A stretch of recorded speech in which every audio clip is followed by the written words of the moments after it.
tengah padatnya agenda kenegaraan di Arab Saudi, Presiden Republik Indonesia Prabowo Subianto menyempatkan diri menunaikan ibadah umrah di Masjidil Haram. Pada dini hari yang tenang, ketika jutaan umat Islam larut dalam zikir dan doa, langkah kaki Prabowo perlahan menapaki pelataran suci di depan Ka'bah, simbol keesaan Allah Subhanahu wa Ta'ala dan pusat spiritual umat Islam sedunia. Didampingi sejumlah menteri dan pejabat tinggi negara, Presiden Prabowo tampak khusyuk dan penuh takzim menjalani setiap rangkaian ibadah.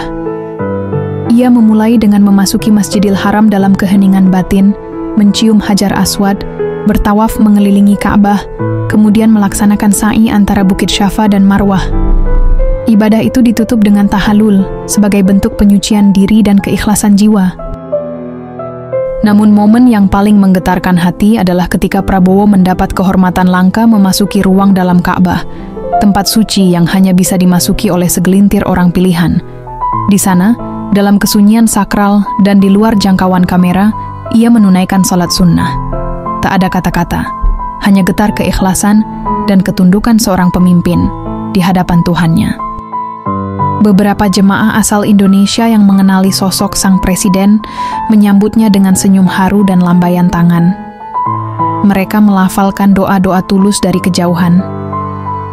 Prabowo pun membalas sapaan itu dengan lambaian hangat, mencerminkan hubungan batin antara pemimpin dan rakyatnya meski berada jauh dari tanah air. Turut mendampingi presiden dalam momen penuh makna ini adalah Menteri Koordinator Bidang Pangan Zulkifli Hasan, Menteri Luar Negeri Sugiono, Menteri Agama Nasaruddin Umar, Menteri Investasi dan Hilirisasi Rosan Roislani, Sekretaris Kabinet Teddy Indra Wijaya, serta Kepala Badan Pengelola Haji M. Irfan Yusuf.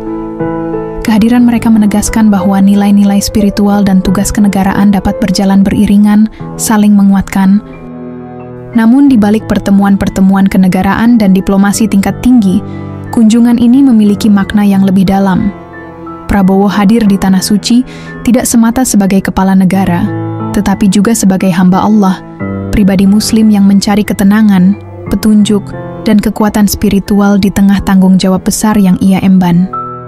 Dalam heningnya malam Masjidil Haram, tersirat satu pesan kuat, bahwa dalam kepemimpinan sejati, ada ruang untuk ketundukan, kerendahan hati, dan perenungan spiritual.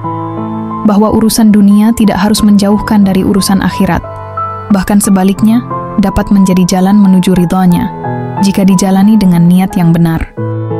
Dan di antara gemuruh doa, langkah tawaf, dan lambaian tangan rakyatnya, Prabowo Subianto mengukir makna baru, bahwa menjadi pemimpin bukan hanya soal memimpin bangsa, tetapi juga menuntun jiwa dengan iman sebagai kompas utama. Menteri Agama Nasaruddin Umar yang turut mendampingi Presiden Republik Indonesia Prabowo Subianto dalam pelaksanaan ibadah umrah, dalam kesempatan tersebut juga mendoakan keberkahan bagi seluruh bangsa Indonesia, agar senantiasa berada dalam lindungan dan rahmat Allah Subhanahu wa Ta'ala. Alhamdulillah, kita bersama Presiden Republik Indonesia mendapatkan kesempatan yang mulia dari Allah Subhanahu wa Ta'ala. Semoga kita berkah pada hari ini, insyaallah. Bangsa kita yang tanah air tercinta menjadi bangsa yang diridhai Allah Subhanahu wa Ta'ala. Semoga insyaallah pada kesempatan akan datang menjadi bangsa yang makmur sejahtera sesuai dengan cita-cita bangsa kami. Ya Allah, berkahilah bangsa kami semuanya, berkahilah Presiden kami, dan insyaallah kita akan kembali ke sini dalam keadaan sehat walafiat kembali. Assalamualaikum warahmatullahi wabarakatuh.